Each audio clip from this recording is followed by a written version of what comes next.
Hi everybody, this is Shivali Sharma. Welcome back to my channel. I hope you all are doing great and also preparing well for your exam.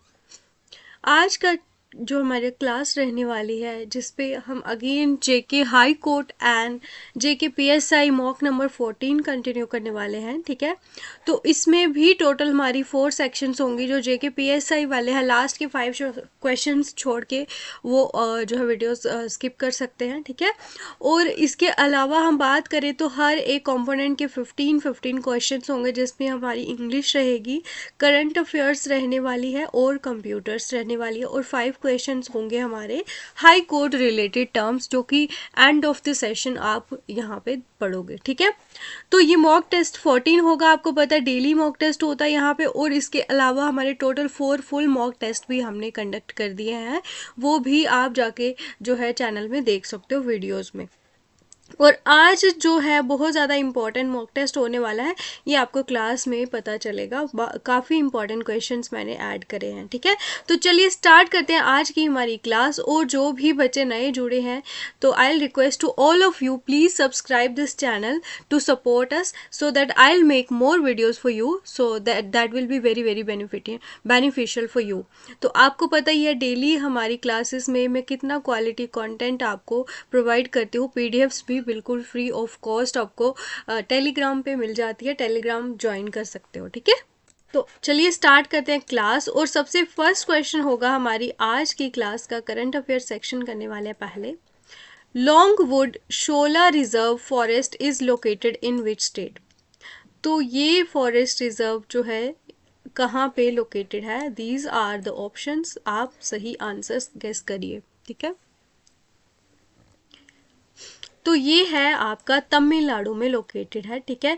अगर हम बात करें तमिलनाडु में नई जो Ramsar sites हैं India की, वो है आपकी लॉन्गवुड शोला रिजर्व फॉरेस्ट जो कि नीलगिरीज में है, और कराईवेती बर्ड सेंचुरी जो कि अरियालूर में है।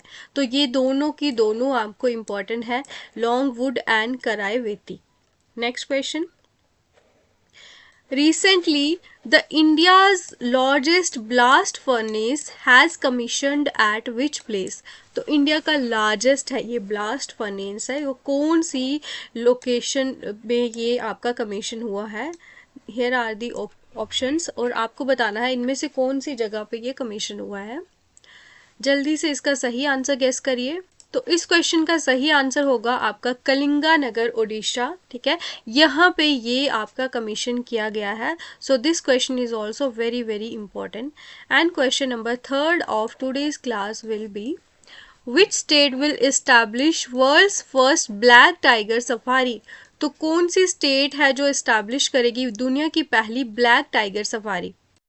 ये ऑप्शंस पढ़ सकते हो और इसका आपको सही आंसर गेस करना है। तो ये है आपका ओडिशा में ये एस्टैब्लिश होगा वर्ल्ड का पहला ब्लैक टाइगर सफारी, ठीक है। और इंडिया का लार्जेस्ट ब्लास्ट फर्नेस है वो आपका ओडिशा में है। और यहाँ पे अगर बात करें वर्ल्ड की पहली ब्लैक टाइगर सफारी, ये भी आपकी ओडिशा में ही आपकी एस्टैब्लिश होगी। दोनों के दोनों इंपॉर्टेंट हो जाते हैं। ये कहाँ पे लोकेशन रहेगी इसकी? सिमलीपाल टाइगर रिजर्व जो कि मयूरभंज ओडिशा में है। और ये अनाउंस किया गया है ओडिशा के चीफ मिनिस्टर नवीन पटनायक के द्वारा, ठीक है। Next question. According to recent report which states recorded the highest number of atrocities cases on Dalits. तो सबसे ज़्यादा जो है ये केस हुए हैं दलित्स पे, जो भी इश्यूज हुए हैं दलित्स के साथ जो भी गलत हुआ है, तो सबसे ज़्यादा केस जो है कहाँ पे रिकॉर्ड करे गए हैं? तो हियर आर दी ऑप्शंस, जल्दी से बताइए। तो ये इजी भी होगा आपको गैस करना, क्योंकि सबसे ज़्यादा अगर हम बात करें टोटल पॉपुलेशन 23 करोड़ से भी ज़्यादा है उत्तर प्रदेश की।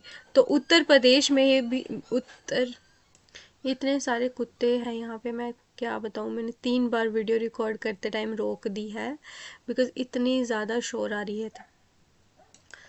तो चलो कोई बात नहीं, उनका भी यही घर है।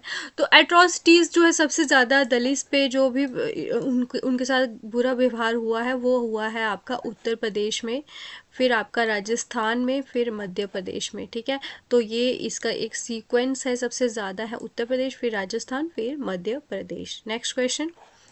Which state hosted Khelo India youth games 2024? Khelo India youth games 2024 कौन सी स्टेट ने होस्ट करा है? क्या होगा इसका सही उत्तर? तो ऑप्शन नंबर सी है इसका सही आंसर, तमिलनाडु। ठीक है, और ये आपका खेलो इंडिया यूथ गेम्स जो है इसका 6th एडिशन था। कमेंट सेक्शन में आपको बताना है ये जो है किसने जीती है सबसे ज़्यादा खेलो इंडिया यूथ गेम।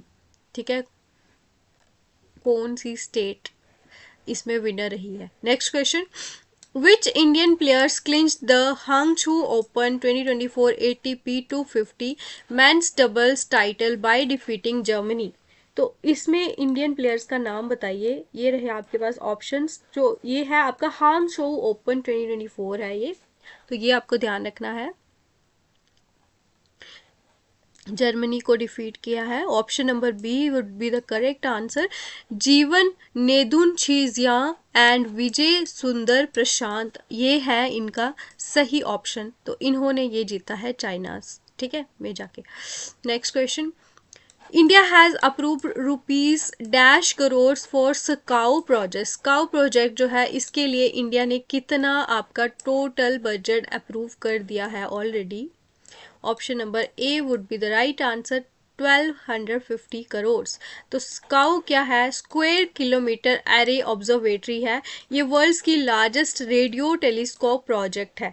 तो ये इसकी फुल फॉर्म याद कर लेना आप, स्क्वायर किलोमीटर एरे ऑब्जर्वेटरी। तो इसका अभी इंडिया भी हिस्सा बन चुका है, इन मेंबर कंट्रीज में इंडिया भी जुड़ चुका है। तो इसी वजह से इंडिया ने फिर इसमें भी अपना सहयोग देने के लिए इतना बजट जो है अप्रूव कर दिया है स्काउ प्रोजेक्ट में। ठीक है, ये आपको याद रखना है। Exercise Eastern Bridge 7 recently in the news is a joint military exercise between India and which country? तो ईस्टर्न ब्रिज 7 एक्सरसाइज है, ये आपकी कौन कौन से देश के बीच में हुई है? इंडिया और,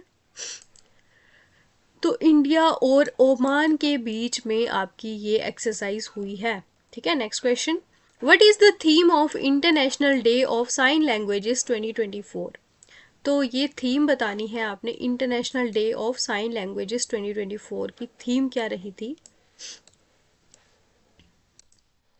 ऑप्शन नंबर ए इसका सही आंसर होगा।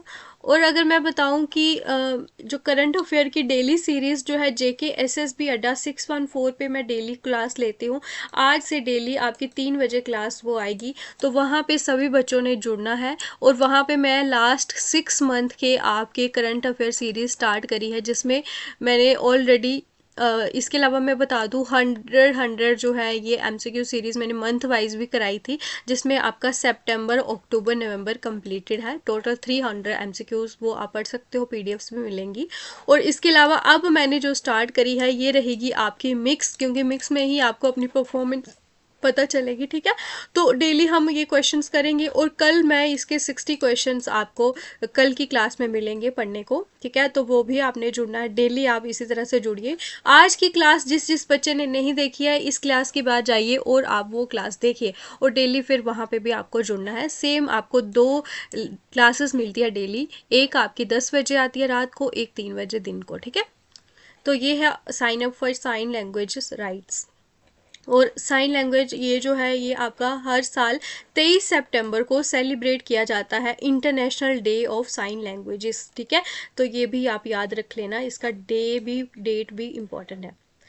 विच tiger reserve became India's first dark sky park? India की पहली डार्क स्काई पार्क ये जो है इंडिया की बनी है, ये कौन सी टाइगर रिजर्व है? तो ये है आपकी पेंच टाइगर रिजर्व। ठीक है, तो ये आपको ध्यान रखना है, ये आपकी पेंच टाइगर रिजर्व महाराष्ट्र में है, इंडिया की पहली डार्क स्काई पार्क है, ये आपको याद रखना है। Next, Ministry of Health and Family Welfare recently inaugurated the Climate and Health Solutions India Conclave with which organization? तो ये आपका climate and health solutions India conclave किस ऑर्गेनाइजेशन के साथ ये इन्होंने इनैगोरेट करा है? तो ये आपको बताना है। हियर आर दी ऑप्शंस, जल्दी से आप इसका ऑप्शन बताइए। तो इस क्वेश्चन का सही आंसर होगा option number A, Asian Development Bank जो है ये आपका मिनिस्ट्री ऑफ हेल्थ ने ये यहाँ पे रिसेंटली इनैगोरेट करा है, ठीक है। तो इसके अलावा आपको अगर बात करें नेक्स्ट क्वेश्चन की, recently which national park in India has been designated as an eco sensitive zone to protect Asiatic lions. तो कौन सा नेशनल पार्क है जिसको ये इको सेंसिटिव जोन डिक्लेयर कर दिया गया है। तो जहाँ पे आपके एशियाटिक लाइन्स होते हैं, ये भी आपको पता होना चाहिए, किनको प्रोटेक्ट करने के लिए, एशियाटिक लाइन्स को प्रोटेक्ट करने के लिए। तो आई थिंक ये सबको ही पता होगा, गिर नेशनल पार्क जो कि गुजरात में है, यहाँ पे आपके ये एशियाटिक लाइन्स पाए जाते हैं। अब इसको इको सेंसिटिव जोन डिक्लेयर कर दिया गया है। Next question, which country hosted COP29 international climate conference. तो COP29 जो है इंटरनेशनल कॉन्फ्रेंस किस कंट्री ने आपकी होस्ट करी है। तो ये आप बताइए जल्दी से इसका आंसर। तो इसका सही आंसर होगा अजरबैजान ने ये आपकी होस्ट करी है, ठीक है। तो अब यहाँ पे COP29 हो चुकी है अजरबैजान में। अब हमने कुछ नए जो क्लाइमेट फाइनेंस गोल्स यहाँ पे डिक्लेयर किए गए हैं वो उनके बारे में पढ़ेंगे। और इसके अलावा एम क्या है इसका, ट्रिपल करना क्लाइमेट फाइनेंस, क्लाइमेट को जो है हमारा जो क्लाइमेट किस तरह से ख़राब कर रहे हैं हमारे जितने भी दुनिया के देश हैं, उसको बचाने के लिए हम जो जो भी फंड यहाँ पे कंट्रीब्यूट करते हैं उसको ट्रिपल करना, ठीक है। डेवलपिंग कंट्रीज़ को कितना कंट्रीब्यूट करना है, $300 बिलियन। कब तक, 2035 तक इनको ये करना है कंट्रीब्यूट। उसके अलावा सेकंड अगर हम इसकी बात करें, जो भी मीथेन गैस है उसको कम करना। उसके अलावा इंडिया ने यहाँ पे अभी साइन इसमें नहीं किया हुआ है, जो कि डेवलपिंग कंट्री है इंडिया भी, तो ऑलरेडी, क्योंकि आपको पता है सबसे ज़्यादा तबाही जो डेवलप्ड कंट्रीज़ ने ही मचाई है, क्लाइमेट चेंज जो हो रहा है उन्हीं की उनके ही ये कारनामे हैं जिनकी वजह से बाकी देशों को भी भुगतना पड़ रहा है, जो कि अभी डेवलप्ड भी नहीं हुए हैं, तो उनके ऊपर और ज़्यादा बर्डन ये आपका आ रहा है। इंडिया ने इसी वजह से साइन नहीं करा। और इसका एम क्या है, ग्लोबल मीथेन एमिशंस जो है वेस्ट से आपकी होती है उसको रिड्यूस करना 30% 2030 तक, ये भी इसका टारगेट है। उसके अलावा बाकू हारमोनिया क्लाइमेट इनिशिएटिव ये फार्मर्स के लिए लिया गया है ये आपका। इसके अलावा ये लॉन्च किया गया है आपका food and agriculture organisation. COP29 जो है लीमा वर्क प्रोग्राम, ये सारे ये आप देख लेना। अब ये मतलब 10 साल के लिए और एक्सटेंड कर दिया गया है, तो ये आप देख लेना, ठीक है। What is the rank of India in rule of law index 2024। India का इसमें रैंक बताइए रूल ऑफ लॉ इंडेक्स पे। इंडेक्स वाली क्लास मैंने JKSSB अड्डा पे पढ़ाई है, वहाँ जाके देख लेना आप, ठीक है। तो 79 जो है रैंक रहा है इंडिया का रूल ऑफ लॉ इंडेक्स में। अब ये रिलीज़ कौन करता है, वर्ल्ड जस्टिस रिपोर्ट। और टॉप कंट्रीज़ जो है वो है आपकी डेनमार्क, फिर नॉर्वे, फिर फिनलैंड। इंडिया का रैंक है 79 आउट ऑफ 142 कंट्रीज़ के बीच में, ठीक है। Next, which team clinched their 2024 Irani cup title. इन्होंने अपना ईरानी कप टाइटल जीता था 2024 का, किसने जीता है। हियर आर दी ऑप्शंस, जल्दी से आंसर बताइए। तो ये है आपका मुंबई ने ये जीता है। तो यहाँ पे हमारे 15 क्वेश्चंस जो है करंट अफेयर्स के कंप्लीट होते हैं। आप बताइए कितना स्कोर रहा आपका टोटल आउट ऑफ 15, ठीक है। और आगे भी आप अभी अपना स्कोर काउंट करते चलिए। अब हम करने वाले हैं कंप्यूटर्स के क्वेश्चंस, ठीक है। तो question number 16, what will you insert when you need to see all the information from two tables on one form। दो टेबल्स की इंफॉर्मेशन जब आपको एक फॉर्म में आपकी चाहिए होती है तो आप इसमें क्या इंसर्ट करते हो। तो आप यहाँ पे ऑप्शंस पढ़िए और जल्दी से इसका सही आंसर बताइए।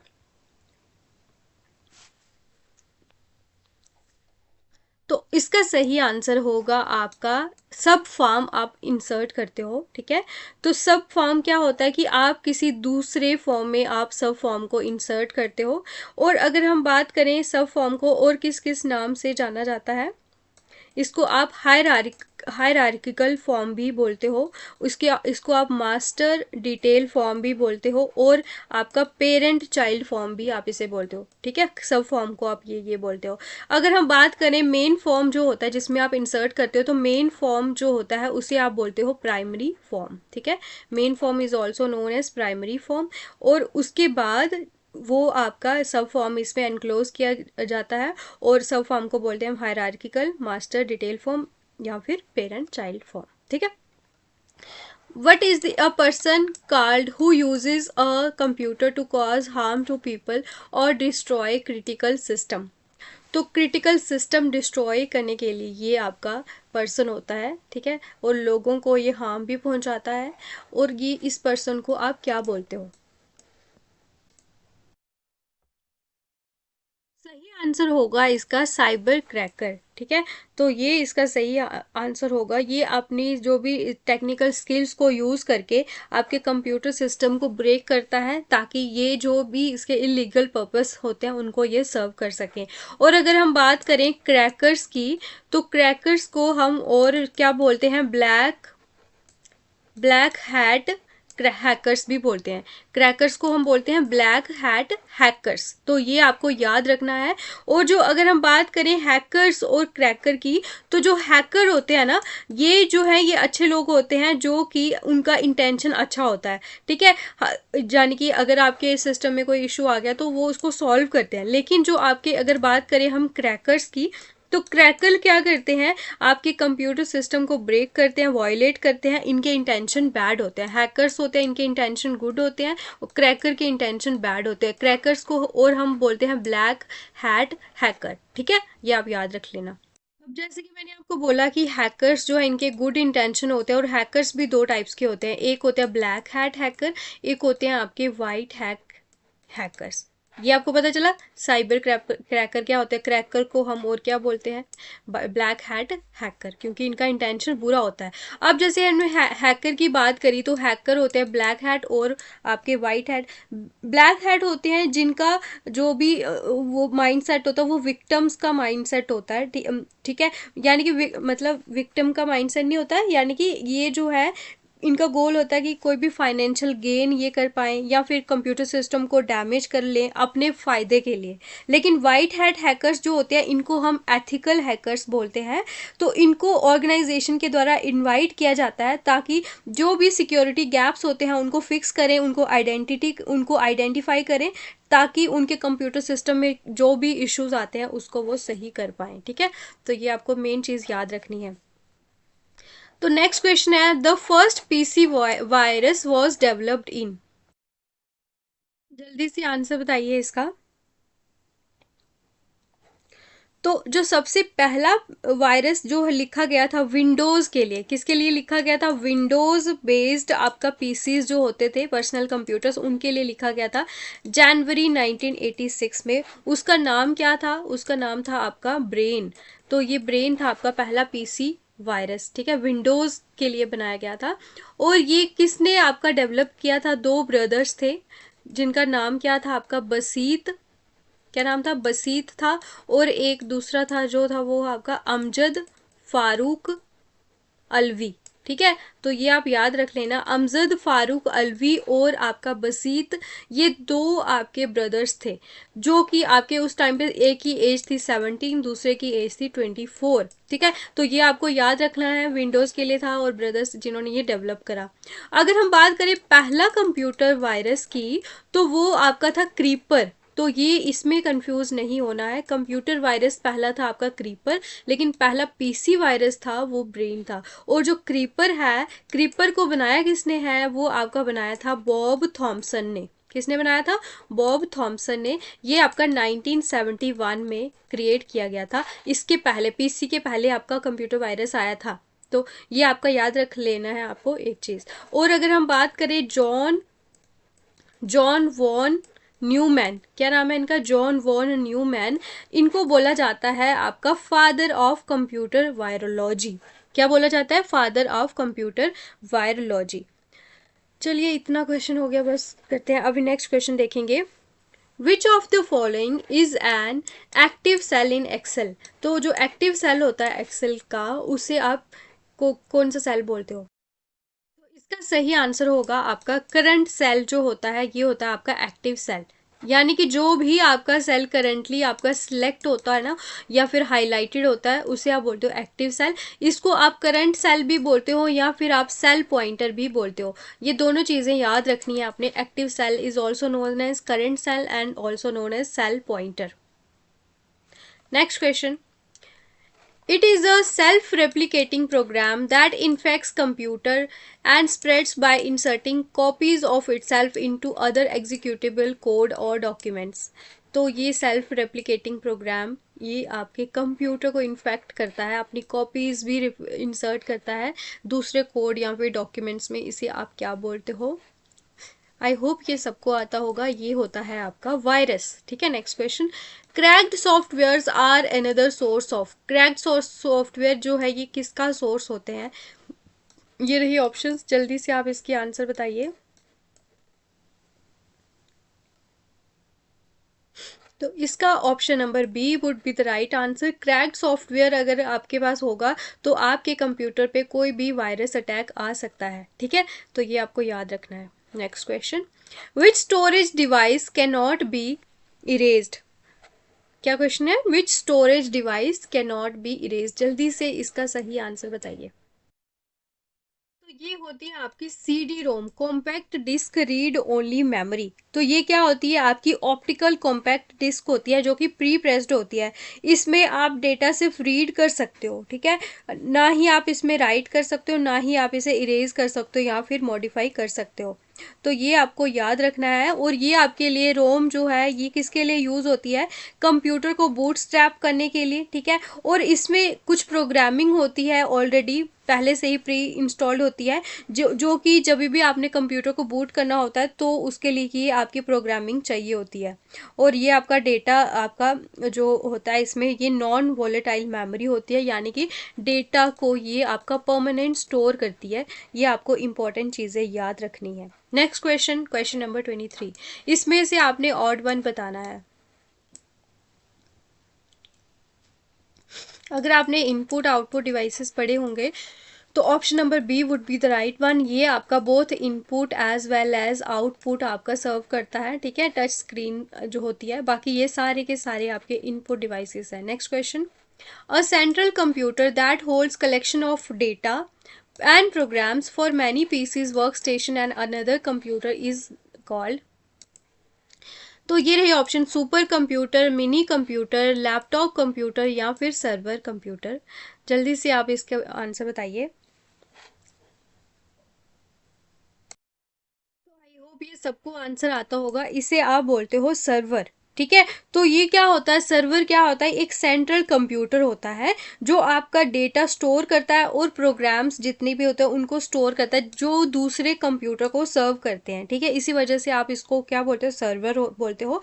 और ये आपका कंप्यूटर प्रोग्राम भी हो सकता है या फिर आप इसे फिजिकल कंप्यूटर भी बोल सकते हो। सर्वर जो होता है ये कंप्यूटर प्रोग्राम भी हो सकता है और ये फिजिकल कंप्यूटर भी हो सकता है। और अगर हम बात करें सर्वर की, तो सर्वर क्या करता है? इंफॉर्मेशन प्रोवाइड करता है दूसरे कंप्यूटर्स को।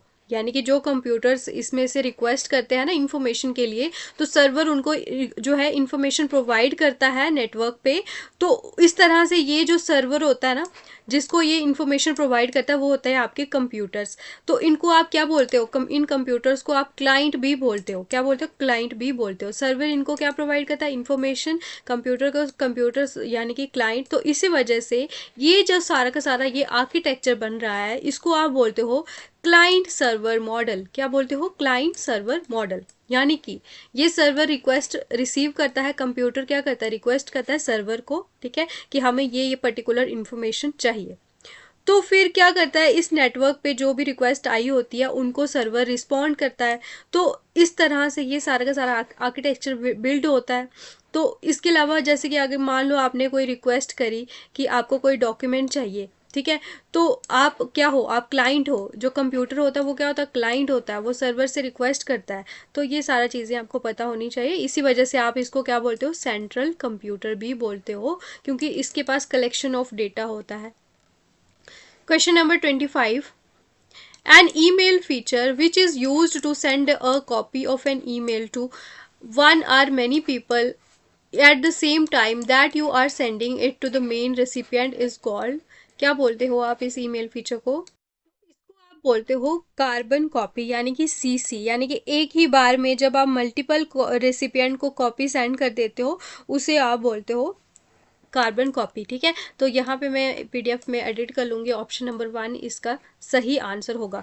और यहाँ पे जो सीसी में जो भी जिनको आप भेजते हो ये ईमेल कॉपी, वो देख भी सकते हैं कि और किस किस को ये सेम ईमेल भेजी गई है।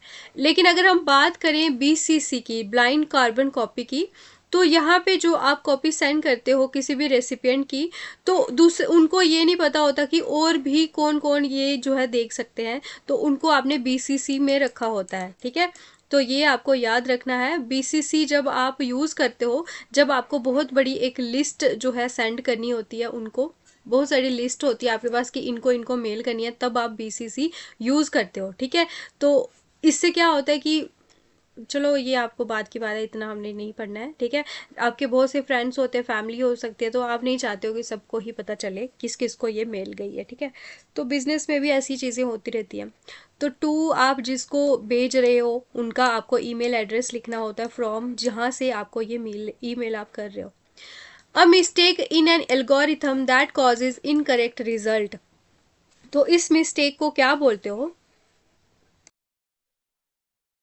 जल्दी से आंसर देखिए और ऑप्शन सही गेस करिए। तो इसको आप बोलते हो logical error. Next question, a device for changing the connection on a computer to a different configuration, आप जो है कनेक्शन जो चेंज कर रहे हो किसी डिवाइस के लिए, ठीक है, दूसरे किसी और कनेक्टर पे, ठीक है, तो इसको आप क्या बोलते हो? कन्वर्टर, कंपोनेंट, अटैचमेंट या फिर अडेप्टर?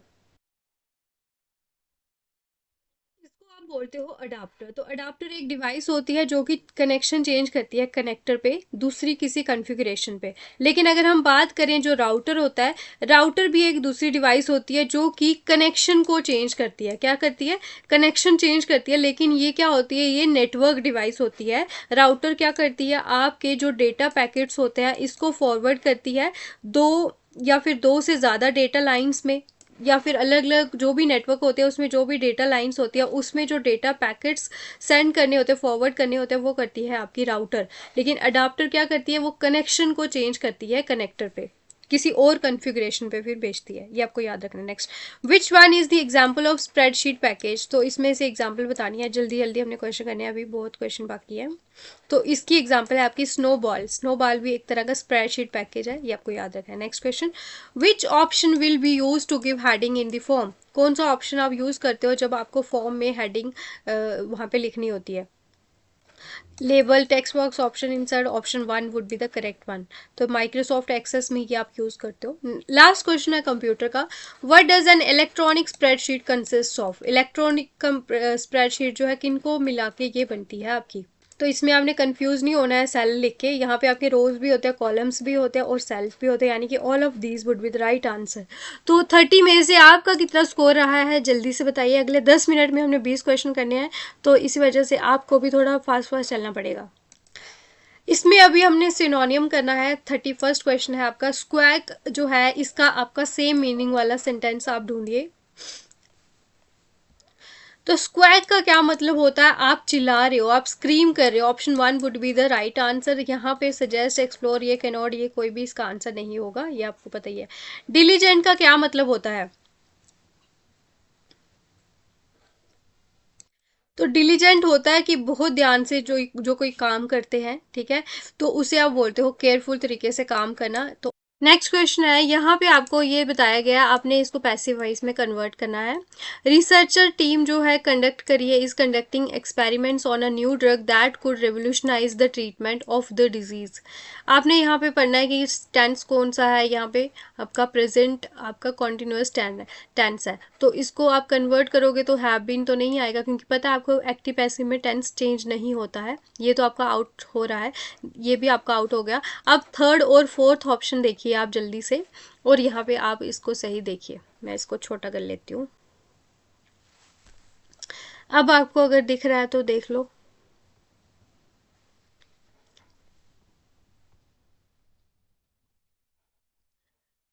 यहाँ पे हम सबसे पहले स्टार्ट करेंगे एक्सपेरिमेंट्स आर। अगर इज और आर लगा होता है तो आपको पता है कि बीइंग आपका यूज़ होगा।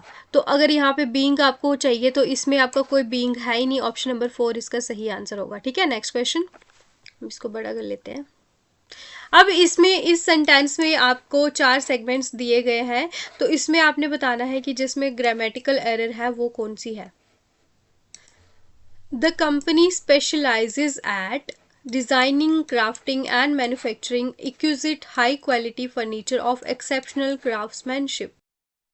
जल्दी से इसका सही आंसर बताइए। यहाँ पे आपने इसका कोर सब्जेक्ट और वर्ब ढूंढनी है। ठीक है, तो यहाँ पे वर्ब जो होगी वो होगी आपकी यहाँ पे स्पेशलाइजेस। ठीक है, और सब्जेक्ट है आपका कंपनी। तो आप ऐसे थोड़ी लिखते हो स्पेशलाइजेस, आप क्या लिखते हो स्पेशलाइजेशन, जेड। ठीक है, तो कंपनी की जो स्पेशलाइजेशन है वो जेड से आती है, ना कि एस से आती है। तो यहाँ पे आना था आपका the company specialises in designing. तो यहाँ पे चलो ये भी ठीक है, लेकिन एट नहीं आता, यहाँ पे आपका आएगा इन। क्या आएगा आपका इन। तो ऑप्शन 3 इसका सही आंसर होगा।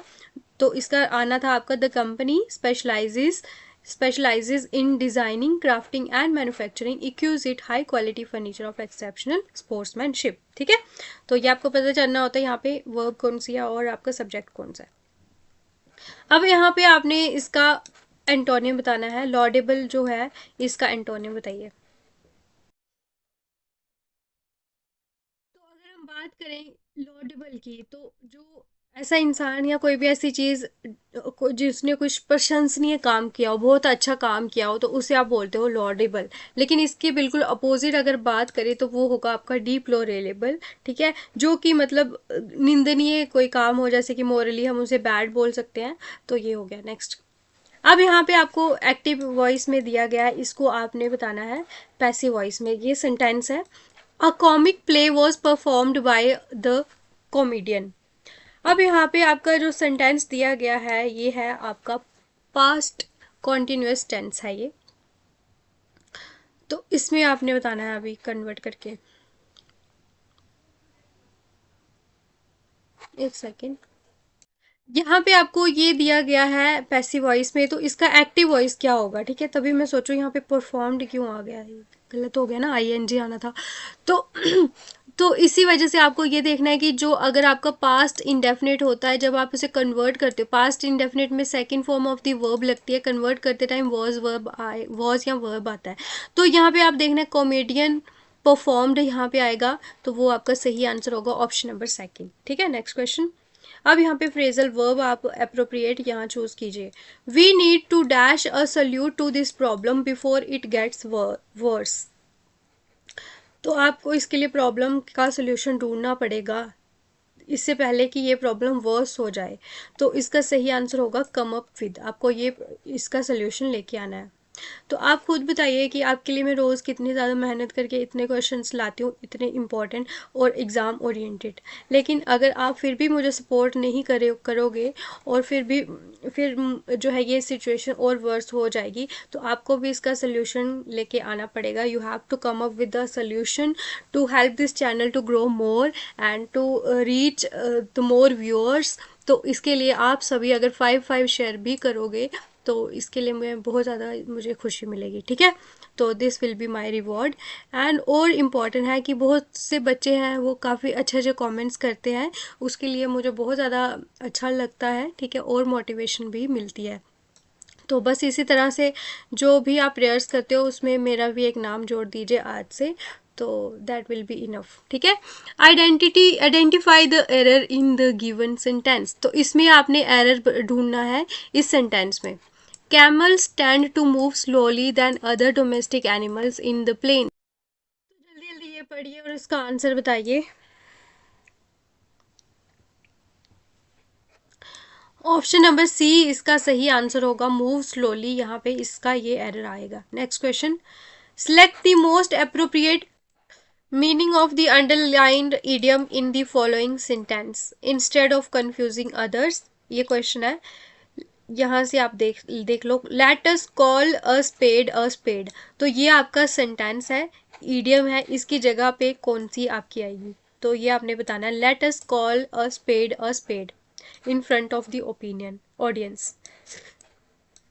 तो यहाँ पे इसका मतलब होता है कि सच बोलना, स्पीक ट्रूथफुली, यानी कि जो भी बोल रहे हो वो सही तरीके से बोलो, जो है उसे एक्चुअल में बताओ, ठीक है।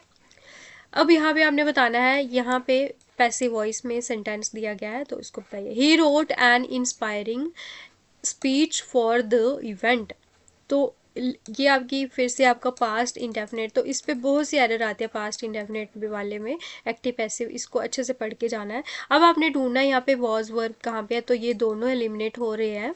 अब यहाँ पे रोट है तो इसमें जब कन्वर्ट करोगे वॉज वर्ब आएगा, बीइंग यहाँ पे नहीं आता है। बीइंग तब आता है जब आपका पास्ट कॉन्टिन्यूस में होता है, उसको आप कन्वर्ट करते हो। तो यहाँ पे आपको सिर्फ ये आएगा, ही an inspiring speech was written by him for the event, ठीक है। तो ये आपके हो गए 40 क्वेश्चन, 10 क्वेश्चन बचे हैं, जल्दी से करना है। अब यहाँ पे हमने 5 क्वेश्चंस करने हैं ईडियम्स के, डेली मैं करवाती हूँ आपको पता ही है। आज हमारे डी अल्फ़ाबेट वाले आएंगे और एक सी का भी ऐड किया हुआ है। चाइल्ड्स प्ले, क्या होता है child's play? Something that is very easy to do, उसे हम बोलते हैं child's play. Devil's advocate, devil's advocate जो है ये कौन होता है? जो कि आपको जैसे कि आपने कोर्ट वाली जो है अवेयरनेस, जो हमारी सेक्शन है उसमें भी आपने पढ़ा होगा। एक होता है आपका विक्टिम जो होता है, तो एक होता है जो कि ऑफेंसर, जो कि डिफेंड करता है अपने आप को, डिफेंडेंट, ठीक है। तो जो डिफेंडेंट का जो है एडवोकेट होगा वो होगा आपका डेविल्स एडवोकेट, ऐसे आप इसको रिलेट कर सकते हो। Someone who presents a counter argument, ये आपको याद रखना है, ठीक है। डाई इन हार्नेस, जो कि सभी चाहते हैं कि हम तभी मरे जब हम काम कर रहे हो, ठीक है, ऐसे सोए पड़े बेड पे नहीं मर रहे हो। डाई वाइल स्टिल वर्किंग, ठीक है, तो वो मौत बहुत अच्छी होती है। Dime a dozen, dime a dozen क्या, हम इस पहेली को क्या बोलते हो, जो कि काफ़ी ज़्यादा कॉमनली हम इसको यूज़ करते हैं, something common, dime a dozen, ठीक है। Next, dog in the manger, तो ये आपको बताना है, इसका ये बहुत बार रिपीट हुआ है तो इसी वजह से आपको बताना है। कुछ ऐसे लोग होते हैं ना कि जैसे कि अगर कोई दूसरा कुछ अच्छा काम कर ले, ठीक है, या फिर कुछ मज़े कर ले तो उनको पछती नहीं है, ठीक है, वो उसमें भी अपनी टांग अड़ाते हैं, ठीक है, तो उनको कुछ ना कुछ बोलना ही होता है। तो ऐसे लोग जो दूसरों को भी मतलब रोकते हैं, ठीक है, तो ये आपको याद रखना है। Some a person who prevents other from enjoying something useless to himself. अब यहाँ पे हमारे 5 क्वेश्चंस होंगे कोर्ट वाले, तो वो पढ़ने अभी हमने। In which year 16 year old state council was abolished and powers were resorted to Maharaja Pratap Singh.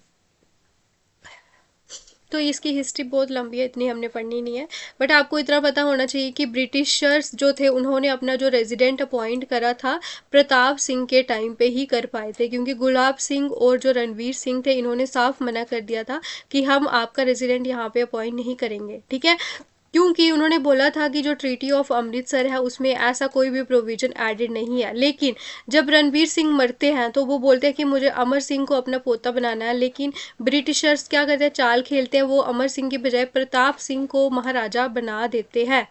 तो फिर जब वो महाराजा को क्या बना देते हैं महाराजा प्रताप सिंह को बना देते हैं, तो उसी समय 1885 में वो क्या करते हैं, यहाँ पे ब्रिटिश रेजिडेंट को अपॉइंट कर देते हैं। फिर 1889 में एक काउंसिल बनती है, काउंसिल जो होती है जिसके 5 मेंबर्स होते हैं, जिसमें जो टॉप होता है वो आपका ब्रिटिश का जो रेजिडेंट होता है वो, उसके अलावा आपके फाइनेंस का होता है, एक आपका जुडिशरी का होता है, रेवेन्यू का, और एक आपका मिलिट्री का होता है, ठीक है।